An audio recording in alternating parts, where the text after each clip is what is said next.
quote Churchill. I will defend my family. And that means not sitting back and waiting for others to do it. It means going in. And that's why we're going to win in the end, no matter what happens to me individual. Because I'll explain this to quote Star Wars Episode 4. He says, well, that's true. Don't let him escape. Escape is not our plan. The globalists are going to have to face us alone. David Knight. That's absolutely right. When we look at the solutions that Hillary is offering us in the wake of this, she's come out before saying that every time there's a terrorist attack, she wants to step up the surveillance state. And she's come back to say that again. She's now saying, well, we need an intelligence surge. I think that's a good description of what happened with her private email server. It was an intelligence surge for the other side. That's where we saw the intelligence surging out of this country. Now, when we come back, I'm going to talk about what happened in France in light of the French Revolution. You know, they were celebrating Bastille Day. And I think there's a lesson to be learned from the arrogance of France's president there, as well as the hypocrisy of what he was doing on Bastille Day. And we're going to take a look at the true tragedy, the individual stories that haven't been told. You know, a million is a statistic, but one person's dead. Welcome back to the Alex Jones Show. I'm David Knight, your host for the rest of this hour, this fourth hour. You know, we've seen now Hillary Clinton's response to all this, and it's that she thinks that we need an intelligence surge. As I said before, that's what we've seen with her. Every time we have an attack, remember back in March, I think it was, the Brussels attacks, okay? She called for more surveillance then. You go back and look at every time there's an attack. She wants to increase the police state, the surveillance state.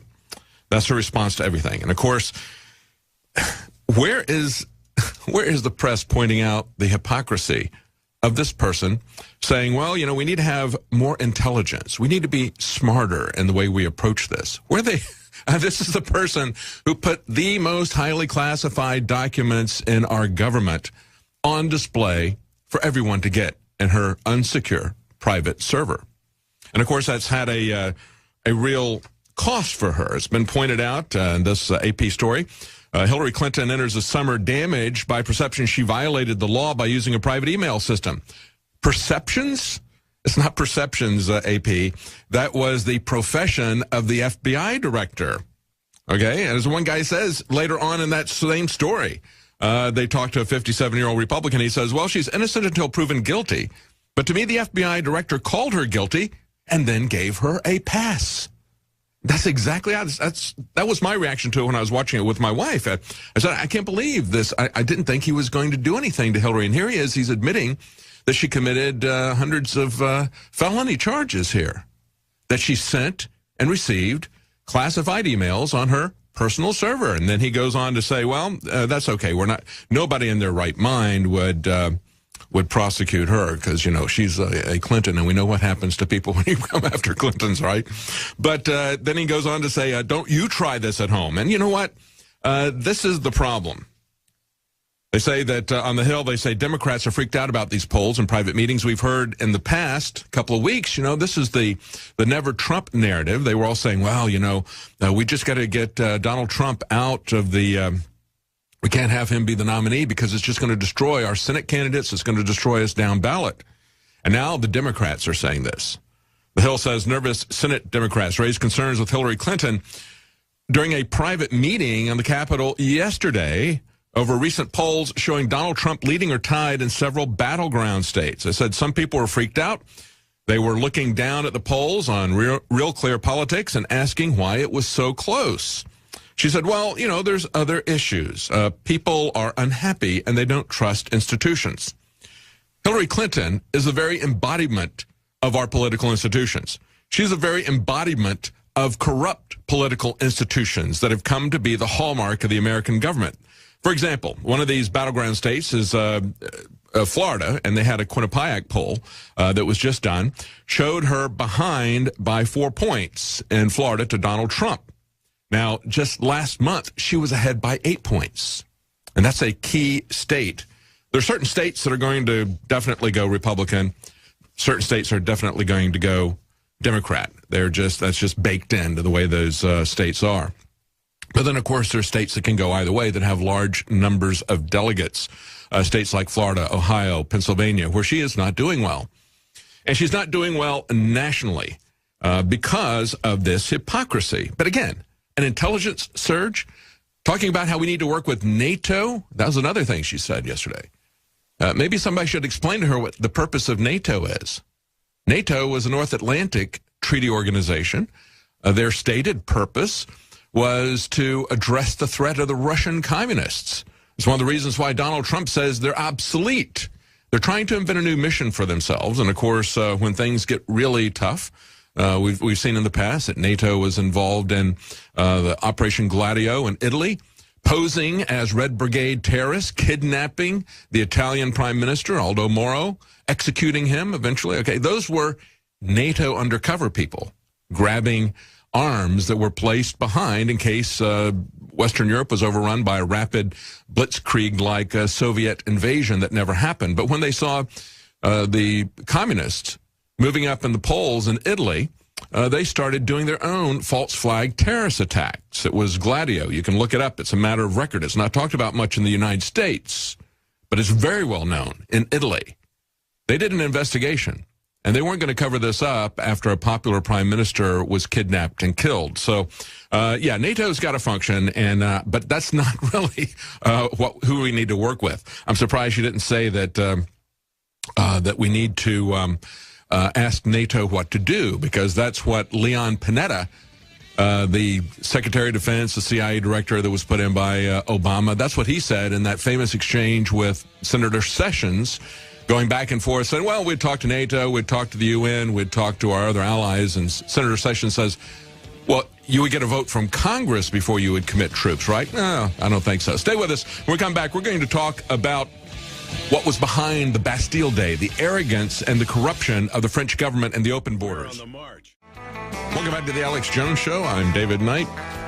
Before we get back to the news, before we get back to Hillary Clinton, I want to let you know that we have DNA Force at 25% off. That's a special at InfoWarsStore.com. And also the Hillary for Prison T-shirt. Get your Hillary for Prison T-shirt, especially with these political conventions. There's going to be a lot of awareness about what's going on with the conventions. It's a great time to put that out there, and it's a great seller. And, of course, Alex is going to be using revenue from that to get that Hillary for Prison message out at the RNC convention as well, and that's going to be happening this next week. Alex and crew is going to be heading there, so your support of our operation here with the products that we sell helps to make that happen, and we really appreciate that. It's one of the reasons we run these specials, like dropping our premier product here, DNA Force, by 25%. It's a way of saying thank you. It's a way to make it more affordable for you to try that out, and also a way to support our operation. So we hope you'll take a look at that, look at the reviews, all the clinical studies that are referenced there that involve BioPQQ. Do your own research. We can't draw the conclusions for you. The FDA won't allow us to do that, but you can do your own investigation, and you can look at what other people have said on the reviews that are there.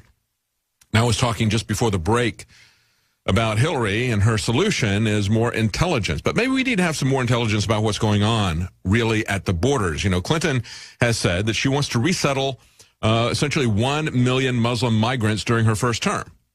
This is a math done by Breitbart. They say between 2001 and 2013, it's a 12-year period, the U.S. permanently resettled 1.5 million Muslim migrants on green cards. However, under Hillary Clinton's stated proposals, Muslim immigration would grow substantially faster, adding nearly 1 million Muslim migrants into the U.S. during her first term alone. So, in other words, 3 times faster than it's been going on in the last 12 years. Now, you say, well, I don't know if she would speed it up, if she'd be able to speed it up that much. Well, realize this. John Kerry was bragging on Wednesday, the day before this happened in Nice, France, the day before this terrorist event happened yesterday. So 2 days ago, John Kerry was bragging that he had increased Muslim immigration by sixfold. And so what Breitbart is saying is that Hillary Clinton will increase it by at least threefold. I think that's a very conservative estimate. As Alex was saying earlier, you know, when they tell you that they're bringing in 10,000, no, it's a lot more than that. That's just what they're telling you they're bringing in. Now, this is what John Kerry said the day before this terrorist attack yesterday. He said the Obama administration will meet its target of settling 10,000 Syrians in the U.S. by the time fiscal year 2016 ends on September 30th. Now, he announced this the night before at an end of Ramadan reception at the State Department. An end of Ramadan reception. He comes out and he says, great, we're going to bring 10,000 more of you in here. Okay, and he says, this is a different kind of immigration. This is refugee immigration. He says, this is different from the normal process of migration. It's not green cards, because I just read you this statistic about green cards, okay? That was 1.5 million coming in on green cards in 12 years, ending in 2013. But he says, no, this is different from the normal process of immigration. It's different from green cards and becoming a citizen and so forth. That's what he said. He says it's a very different category. Here's his quote. It's different from a normal process of migration and green card and becoming a citizen and so forth. It's a very different category, said Kerry. He also said it's representing a 6-fold increase over what we did the year before. He's so happy. 6 times the number of Muslims. How many of these people have they been able to vet? Okay, let's do a little bit of math, okay, from our brilliant politicians.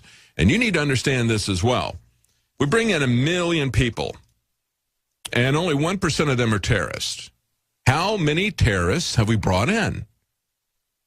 10,000. 10,000 people like that guy yesterday. You want 10,000 people like that in the United States?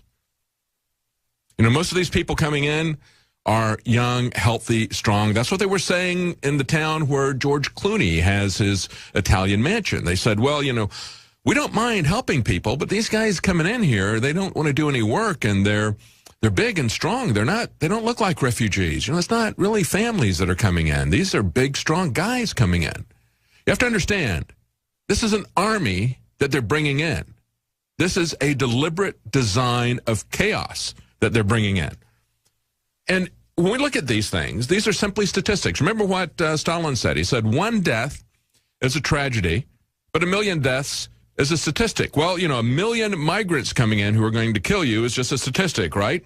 Let's look at some of the specifics about the people who died, because these are personal stories. And as I read these stories, I want you to think about your future, your family's future. Are you going to be killed in a terrorist attack by maybe, you know, 1% or even 0.5%? Okay, even if they took it down to 0.1%, let's say they vetted these people and they admit they're not vetting them at all. They're not vetting them at all. They're not even making an attempt. They don't even know how they would do that, okay? They don't know or care who these people are. They're just bringing them in and calling them refugees. First, they go to their country, drop bombs, kill people, do assassinations, blow up families, get the people good and angry, and then say, come on, let's send your young men over here, military age, come on over, we'll call you refugees. I mean, what could possibly go wrong? They know what's going to go wrong. That's why they're doing it. They've been creating wars in countries across the world long before I was born. They'll go into a country and they will arm both sides in the war. We're seeing that happen in Syria. We see it happen in all these different places throughout the Middle East, other places as well. Understand, the people who have been doing this throughout the world are now going to be doing it here in America, arming both sides, creating a conflict for their own purposes, to serve their own interests. So as you hear that a Texan and his 11-year-old son were on a family vacation, they decide they would go to the Riviera. They would take a European vacation to the Riviera. And they were some of the people who were killed yesterday. Is that going to be you? Is that going to be your family?